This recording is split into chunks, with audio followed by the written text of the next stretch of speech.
Hello बच्चों, कैसे सब बढ़िया होंगे।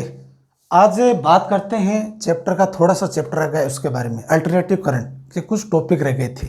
उस टॉपिक को बात करते हैं, चैप्टर को कंप्लीट करते हैं। मैं बच्चों आपसे पहले सबसे पहले यही कहना चाह रहा हूँ कि जो मैं आपको बता रहा हूँ, पहले ये क्या कंसेप्चुअल थ्योरी को समझा रहा हूँ या डेरिवेशन है उनको समझिए। उससे संबंधित क्या करेंगे, अपन न्यूमेरिकल लेंगे। जितने भी चैप्टर आपको पढ़ाए जाएंगे 12th क्लास में, उनसे संबंधित क्या करेंगे, न्यूमेरिकल की प्रॉब्लम्स की सॉल्व करेंगे। और फिजिक्स हमेशा न्यूमेरिकल बेस पे चलती है। तो मेरे का पढ़ाने का तात्पर्य यह था कि जो ये कंसेप्चुअल जो पढ़ाए, तो आप ये थ्योरी को कम पकड़कर इनके जो कंसेप्ट, जो लॉजिक्स हैं या इनके ड्राइव करने का जो तरीका, सूत्र सूत्र कैसे ड्राइव किया जाता है, इनकी कंडीशंस को आप फॉलो करें। क्योंकि इन कंडीशन को जब आप फॉलो करते हैं, तब आप जब कोई पर्सन या जब कोई न्यूमेरिकल्स देखते हैं, उस न्यूमेरिकल में बहुत कुछ आपको समझ में आता है। और एक न्यूमेरिकल के पीछे आप उस पर R&D कीजिए। R&D करने का तात्पर्य मेरा यह है कि एक न्यूमेरिकल में जो किताब में पूछ रखा वो नहीं, उससे संबंधित कई बार पूछ लेते हैं। जैसे कूलॉम का नियम, कूलॉम के नियम से कई बार बल का मान पूछ लेते हैं, आर की मान पूछ सकते हैं, आवेश का मान पूछ सकते हैं। इस तरह से उस प्रश्न को 3 या 4 तरीके से अपने हिसाब से बनाने की कोशिश करें। उनसे क्या होगा कि बहुत ही जबरदस्त तरीके से कंसेप्ट डेवलप होंगे आपके। और लगातार प्रैक्टिस करने से आते हैं, यह नहीं कि एक दिन में आते हैं। यह लगातार जब आपके कंसेप्चुअल अच्छे होते हैं, कंसेप्ट क्लियर होने के बाद जब आप पर्सन को देखते हो, अपने दिमाग के अनुसार, थॉट के अनुसार सोचना शुरू कर देते हो। यह आपकी स्टडी पर निर्भर करता है कितनी जबरदस्त तरीके से आपने पढ़ाई की। अब इस टॉपिक की तरफ बढ़ते हैं। तो टॉपिक में एक रह गया था एलसी दोलन। आखिरकार एलसी दोलन क्या काम करते हैं, तो सबसे पहले क्या करते हैं, डायग्राम बनाते हैं। और डायग्राम बनाकर इसकी कैलकुलेशन के बारे में जानते हैं। तो देखिए बच्चों, एलसी दोलन,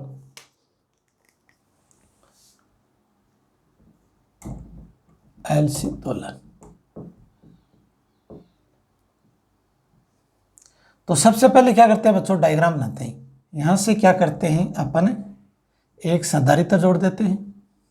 और संधारित्र जोड़ने के बाद एक यहां प्रेरण कुंडली जोड़ देते हैं और इस पार्ट को जोड़ देते हैं।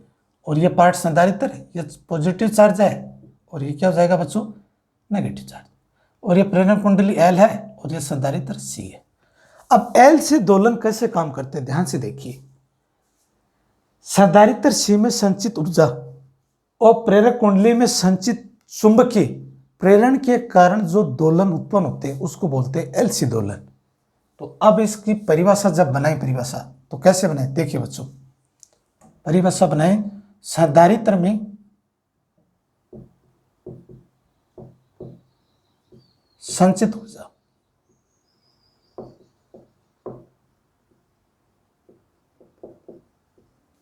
संधारित्र में संचित ऊर्जा व चुंबकीय प्रेरण में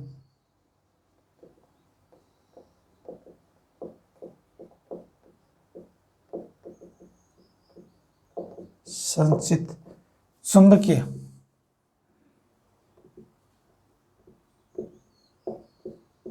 अब आप बच्चों समझ रहे हो, चुंबकीय प्रेरकता बता प्रेरक कुंडली, ये एज ए एल है, ये प्रेरक कुंडली भी यूज कर सकते हैं। तो इसकी जगह आप क्या है, एक ये वर्ड जो यूज करोगे ये अच्छा रहेगा। प्रेरक कुंडली की जगह क्या यूज करना है, ऊर्जा व प्रेरक कुंडली,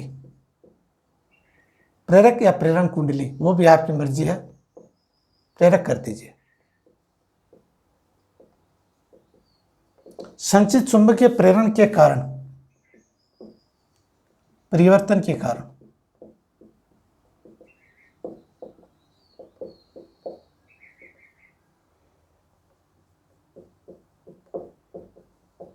एलसी दोलन उत्पन्न होते हैं।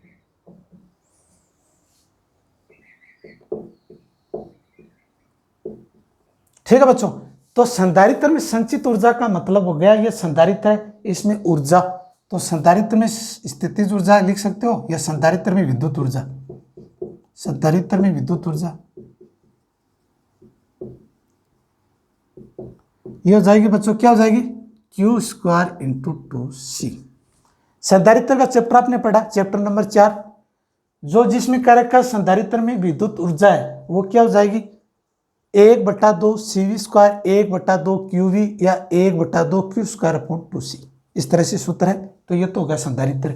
अब प्रेरण कुंडली की गतिज ऊर्जा,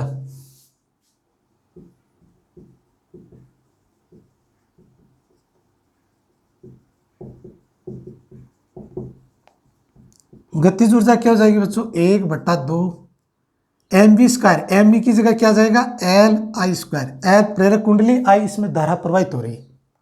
आगे देखिए किरचॉफ का नियम लगाने पर,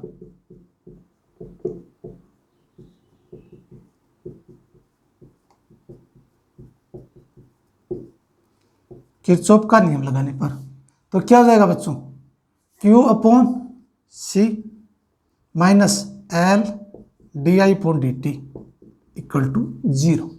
और जहां आई का जो मान है वो है क्या दे रखा बच्चों, माइनस, यहां क्या लिख सकते हो आप, D Q upon D T, ये आप फिल कर सकते हो। तो अब आई के सापेक्ष अवकलन करते हैं, समय के सापेक्ष, तो ये क्या हो जाता है बच्चों, D I upon D T, तो ये हो जाएगा D square Q upon D T का स्क्वायर, ये माइनस चिन्ह। तो क्या बच्चों डी आई जी की डी टी की जगह क्या ये मान नहीं रख सकते, रख सकते हैं। तो देखिए Q/C plus L D square Q upon D T का स्क्वायर इक्वल टू 0। इस पोर्शन को यहाँ ले चलेंगे ऐसा समीकरण की तरह, D square Q upon D T का square plus 1/LC into Q equal to 0। देखो बच्चों ये पोर्शन यहाँ है, अब ये पोर्शन यहाँ है, अब इस पोर्शन को इधर ले चलेंगे या यहाँ ले चलेंगे, तो ये C है और ये L यहाँ चला जाएगा और ये Q LC के पार्ट में आ गया। अब SHM सरलार्थ गति की जो समीकरण है SHM की समीकरण वो क्या होती है बच्चों, D square Q upon D T का square omega square theta equal to 0। अब समीकरण नंबर 1 समीकरण नंबर 2 का कंपेयर करते हैं, समीकरण नंबर 1 व 2 से। ये पोर्शन मैच करें, थीटा की जगह क्यू है, ओमेगा स्क्वायर की जगह क्या है बच्चों, ओमेगा स्क्वायर की जगह है 1/LC। अब ओमेगा का मान लिख सकते हो तो क्या जाएगा √LC, और ओमेगा को लिख सकते हो 2πf इंटू 1/√LC, और एफ का जो मान है वह जाएगा 1/2π√LC। ये आपकी दोलन की समीकरण आ जाएगी, समीकरण नंबर 3। इस तरह से डिफाइन करना है आपको।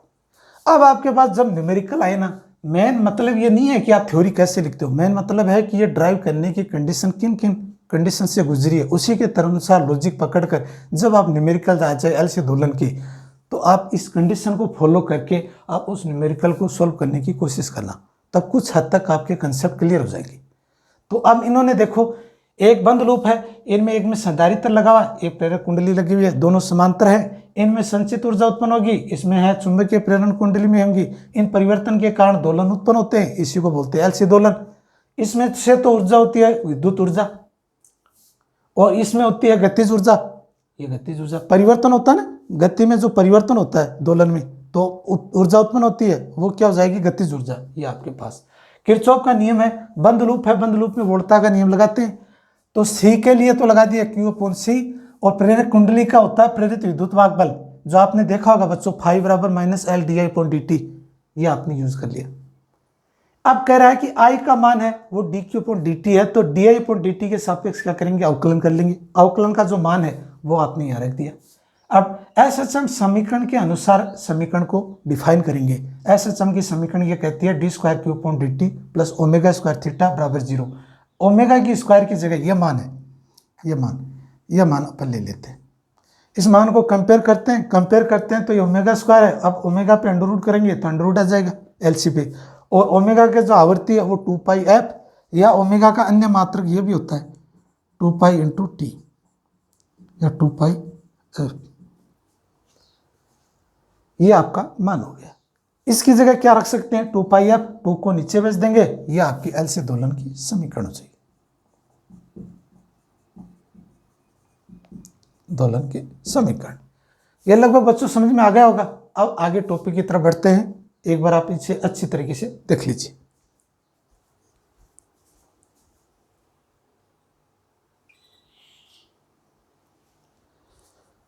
अब बच्चों बात करते हैं ट्रांसफॉर्मर, नया टॉपिक लेते हैं। एलसी दोलन के बारे में आपको जानकारी प्राप्त हो गई। अब बात करते हैं ट्रांसफॉर्मर। नया टॉपिक डालते हैं ट्रांसफॉर्मर, और ये इंपॉर्टेंट है, कई बार परीक्षा में पूछ भी लेते हैं।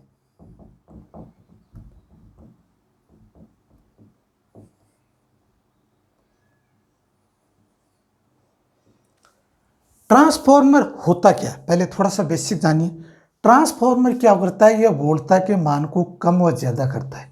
एक थोड़ी सी आप प्रैक्टिकल तौर पे यह समझिए कि अपने गांव के अंदर, गांव में जब ट्यूबवेल की जो मोटर होती है, अगर वो ट्यूबवेल की मोटर 40 HP या 50 HP की मोटर है और एक ही सीरीज में 2-3 ट्यूबवेल लगी हुई है, तो किसी कारणवश वोल्टेज का मान प्रॉपर नहीं मिलने के कारण वो मोटर में जो पोटेंशियल है वो बराबर नहीं मिल पाता है, विभवांतर नहीं मिल पाता है। इस वजह से अपन क्या करते हैं, एक एक्सटर्नल ट्रांसफार्मर और ला के लाते हैं, और वो क्या करते हैं, उस जगह स्टॉप करते हैं और कनेक्ट कर देता है। वो क्या करता है, वो ऊंचाई ट्रांसफार्मर होता है। वो ये करता है कि जो आपकी वोल्टेज आ रही है ट्रांसफार्मर से, उसको कन्वर्ट करके उस वोल्टेज के मान को बढ़ा देता है, और आपको प्रॉपर एक वोल्टेज मिलती रहेगी। तो आपकी जो सबमर्सिबल मोटर है जो हाई वोल्टेज की, वो काम करना शुरू कर देती।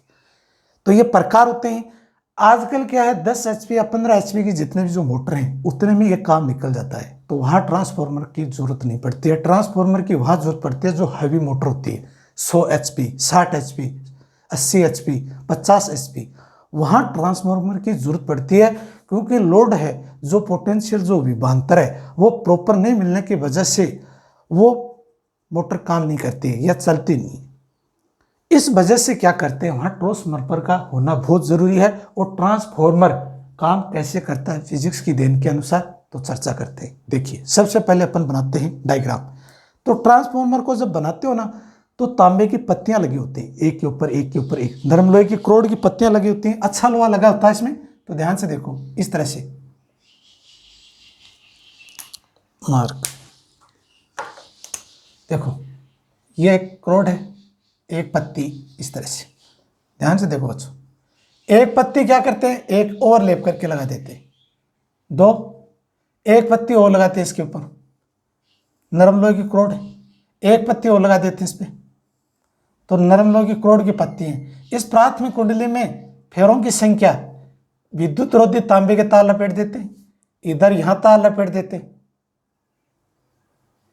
ठीक है। और ये जोड़ देते हैं ऐसी वोल्टता के निवेश संकेत से निर्गत, ये तो हो जाएगा निर्गत, और ये आपका हो जाएगा बच्चों क्या, निर्गत संकेत। ये पार्ट हो गया, ये पार्ट तो हो गया निवेश संकेत।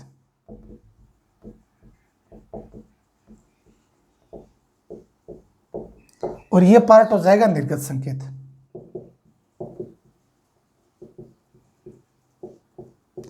और ये हो जाएगी द्वितीय कुंडली,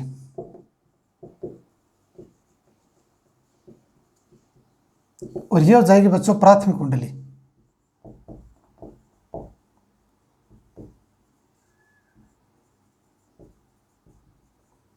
और यह हो जाएगी नरम लोहे की क्रेड।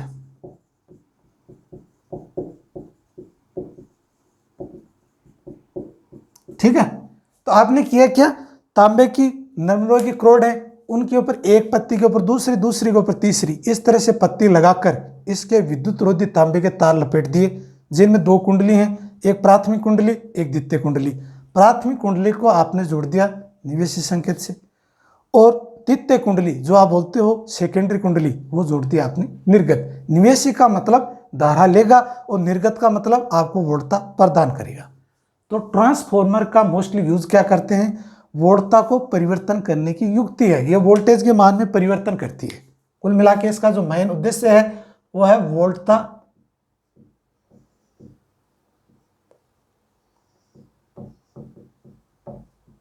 परिवर्तन करने की युक्ति है।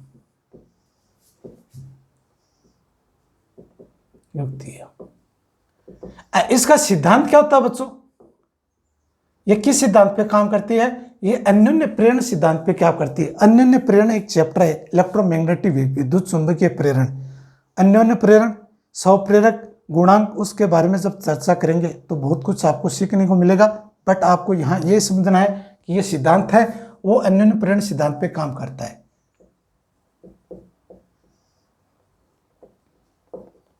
अन्योन्य प्रेरण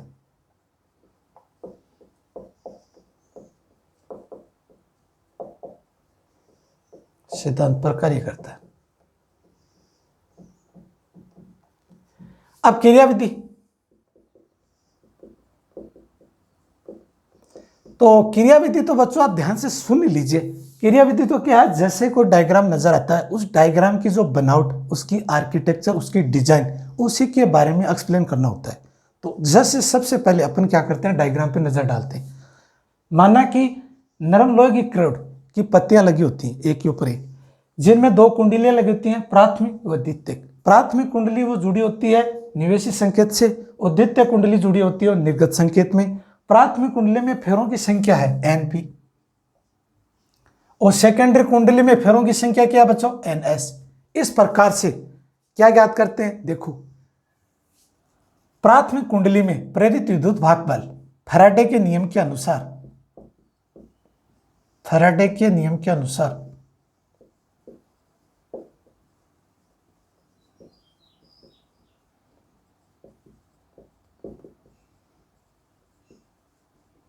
प्राथमिक कुंडली में प्रेरित विद्युत भाग बल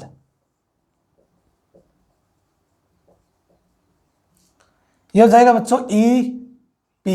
EP मतलब इलेक्ट्रोमोटिव फोर्स है प्राइमरी, तो यह माना जाएगा -NP d∅/dt।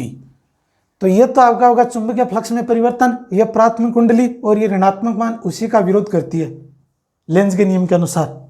एक तो आपका समीकरण ये हो गई। इसी प्रकार द्वितीयक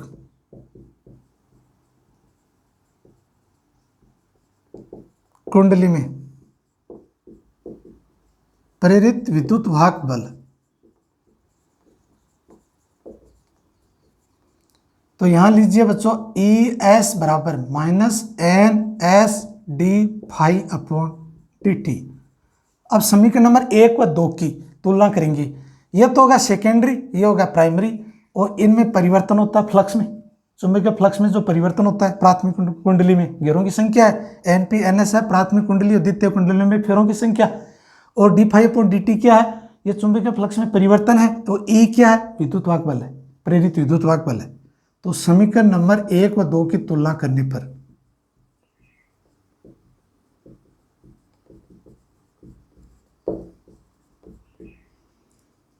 या तो ES/, या एक काम कीजिए, तुलना नहीं कर रहे हो तो आप डिवाइड कर दीजिए, समीकरण नंबर 2 में 1 का भाग देने पर।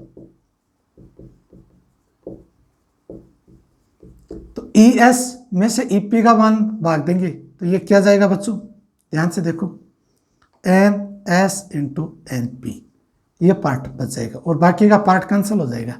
माइनस से माइनस कैंसिल, d∅dt से d∅dt कैंसिल, और ये ES की जगह NS आ जाएगा, और EP की जगह NP आ जाएगा। कोई दिक्कत? या इस तरह से नहीं ज्ञात करते हो तो ऐसे भी ज्ञात कर सकते हो। जैसे इसका एक तरीका और भी है, इस समीकरण को क्या करते हैं, संतुलन कर लेते हैं, और बाकी की बात लास्ट स्टेप में लेते हैं। समीकरण नंबर 1 व 2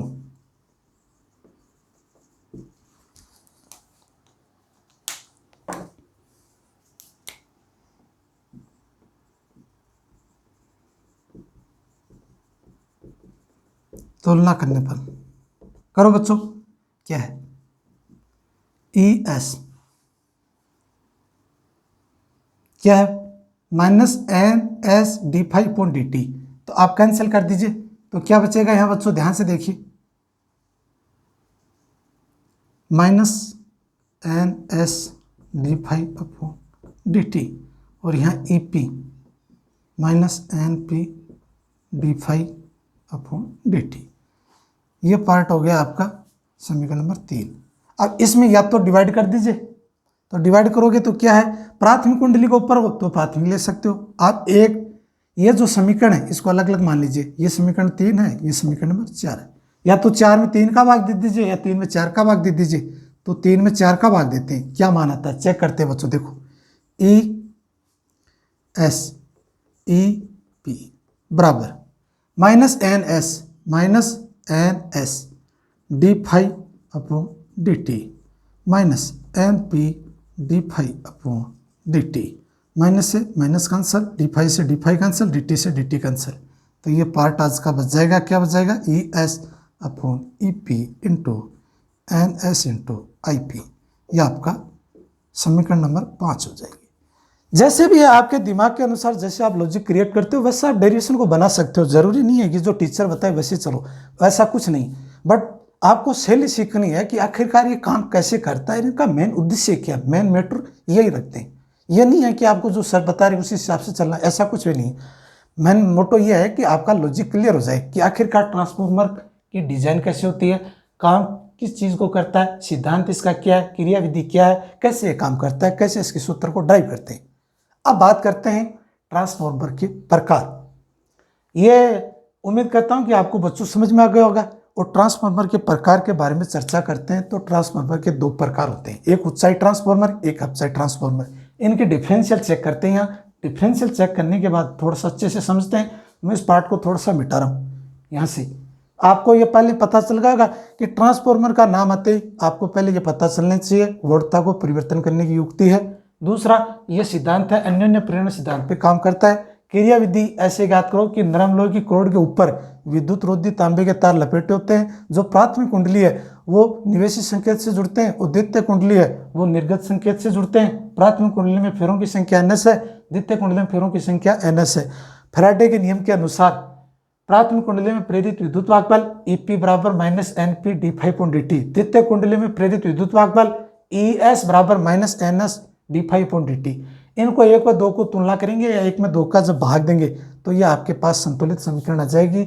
सेकेंडरी विद्युत वाहक बल, प्राइमरी विद्युत वाहक बल, वो फेरों की संख्या, और ये IP की जगह N होगा बच्चों, सॉरी ये हो जाएगा NP, ये NP, ये हो जाएगा प्राइमरी फेरों की संख्या है, ये सेकेंडरी में फेरों की संख्या है NS/NP। अब बात करते हैं ट्रांसफॉर्मर के प्रकार। देखिए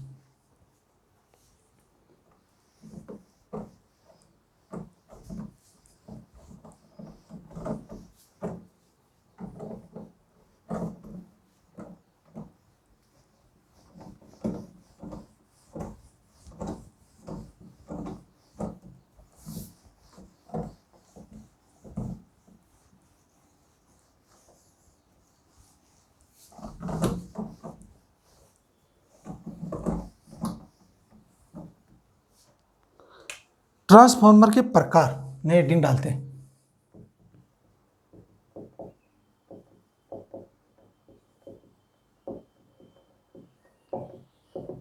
कितने प्रकार होते हैं बच्चों? ये 2 प्रकार के होते हैं। एक तो होता है ऊंचाई ट्रांसफॉर्मर, और एक क्या होता है अपचाई ट्रांसफॉर्मर।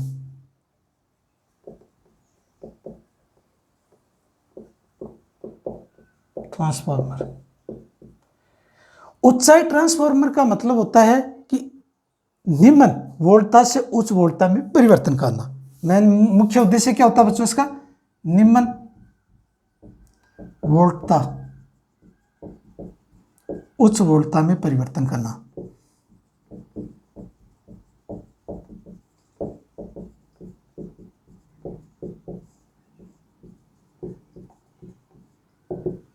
और अपचाई ट्रांसफॉर्मर क्या आता है बच्चों? उच्च वोल्टता से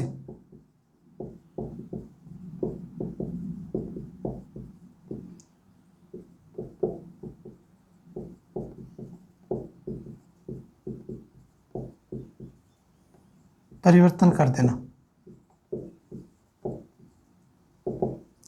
इसमें यह होती है कि जो प्राथमिक कुंडली होती है ना बच्चों, NP और EP, NS, इसमें सेकेंडरी कुंडली के मान में परिवर्तन हो जाता है। सेकेंडरी कुंडली में क्या होता है कि आपका वोल्टेज का मान ज्यादा हो जाता है।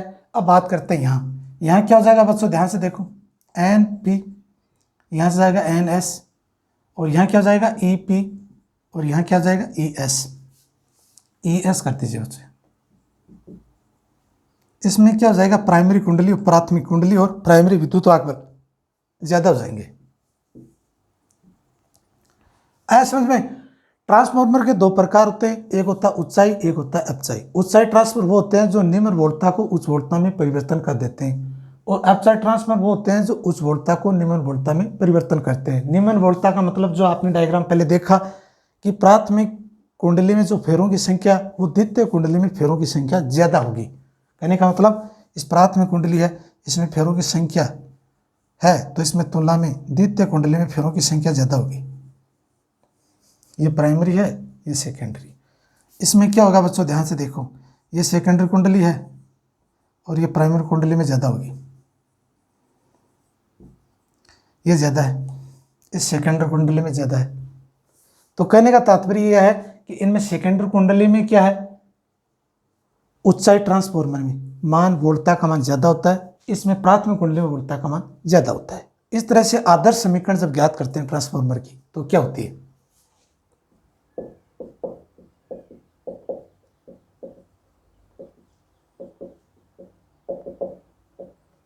ये तो आपने यूज किया होगा बच्चों, E P I P E S I S. अब ई एस ई पी को लेते हैं तो ध्यान से देखो, ई एस ई पी, तो ये क्या हो जाएगा बच्चों, I P into I S, यह हो जाएगा। अब पूरी कंप्लीट समीकरण लिखोगे तो क्या हो जाएगा, ई एस ई पी बराबर I P I S N S N P, ये कंप्लीट समीकरण हो जाएगी। ये समीकरण नंबर जो आपकी पहले 4-5 थी ये 6 कर दीजिए, ये आपके आदर्श वोल्टता की समीकरण है। अब ट्रांसफार्मर का दक्षांत ज्ञात करते हैं, दक्षांत जिसको नीटा से व्यक्त करते हैं। तो ये तो जो पार्ट है वो तो क्या हो जाएगा, निर्गत शक्ति और निवेशी शक्ति से आ जाएगा। ये तो निर्गत शक्ति निवेशी संकेत,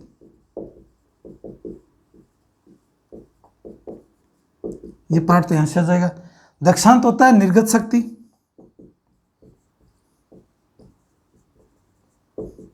और निवेशी शक्ति।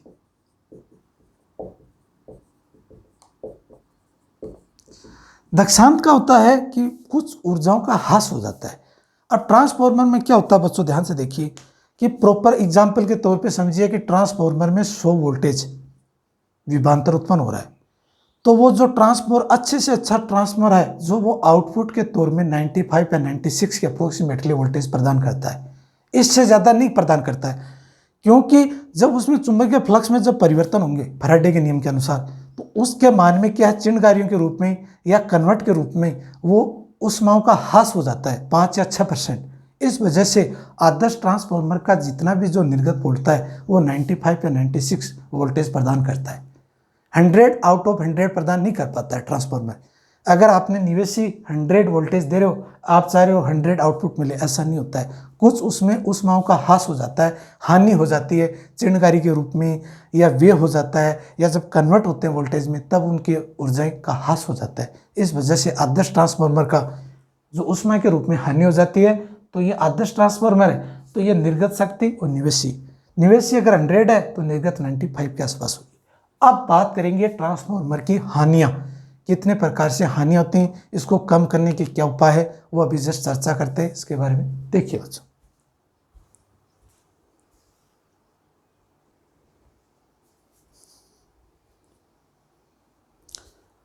अब देखो बच्चों, ट्रांसफार्मर की हानियां, एक नया टॉपिक चर्चा करते हैं जस्ट।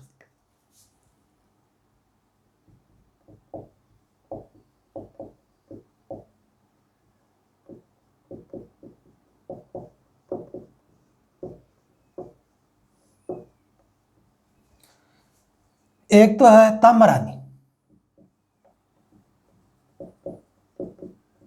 एक आपका उठा जाता है फ्लक्स हानि,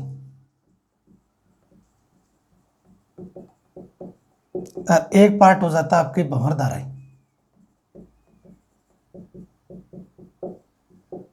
देखो बच्चों, ताम्रहानि के बारे में चर्चा करते हैं, समझने की कोशिश करने। ताम्रहानि का मतलब होता है कि जब कोई ट्रांसफार्मर में तांबे की कुंडलियां लगी होती हैं, उनसे जो धारा उत्पन्न होती है या उनसे जो हानि उत्पन्न होती है, तांबे की कुंडलियां होती हैं जो वो है ना पटलित क्रोड, एक के रूप जब आप तांबे की पत्तियां या नरम लोहे की जो क्रोड रखते हो, उसमें क्या होता है बच्चों, ध्यान से देखो, तांबे की पत्तियां लगी होती हैं और तांबे के कारण जो उष्मा की हानि होती है उसे बोलते हैं तांबा हानि। और ये किसके माध्यम से होती है, ये होती है H बराबर I²RT, ये एक सूत्र है। इस माध्यम से ये क्या होती है, उष्मा की हानि होती है। इसको कम करने का एक ही उपाय है कि इस तांबे की जो पत्ती है या तांबा पत्ती है, इसके ऊपर क्या है, मोटे तार प्लेट दिए जाते हैं तांबे की और ज्यादा। तो इस हानि को कम करने के लिए इसके ऊपर क्या करते हैं, तांबे के मोटे तार प्लेट दिए जाते हैं।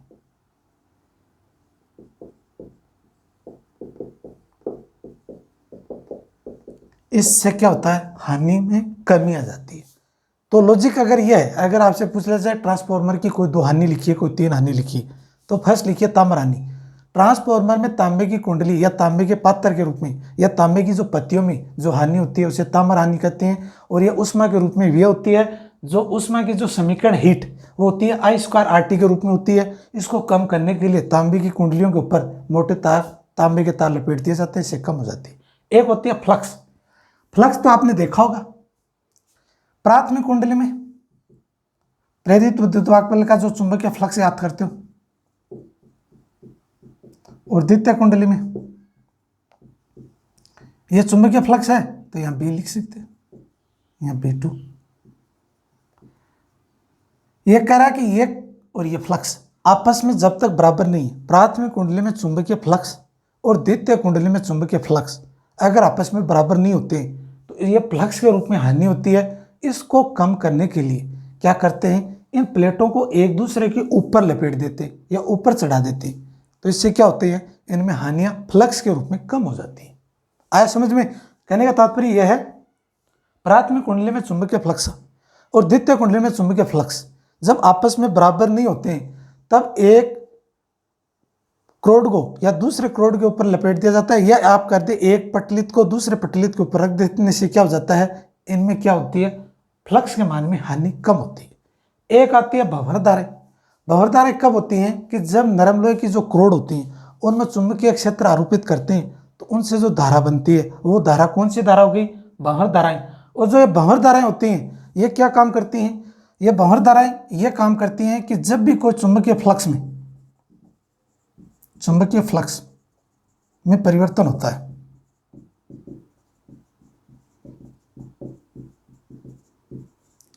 तो चुंबकीय फ्लक्स में जो परिवर्तन होता है तो ये भंवर धाराएं उत्पन्न होती हैं। और भंवर धाराओं को कम करने के लिए इसके जो नरम लोहे की क्रोड है उसको पटलित कर देते हैं। पटलित करने से क्या होता है, उसमें चुंबकीय फ्लक्स के मान में परिवर्तन होता है, वो फ्लक्स कम हो जाएंगे। कम होने के कारण ये भंवर धाराएं उत्पन्न नहीं होंगी, इससे ऊष्मा का ह्रास नहीं होता है। इस कम करने के लिए पटलित क्रोड होती हैं, इनको अपन क्या कर देते हैं, कम कर देते हैं या काट देते हैं बीच में से ऐसे।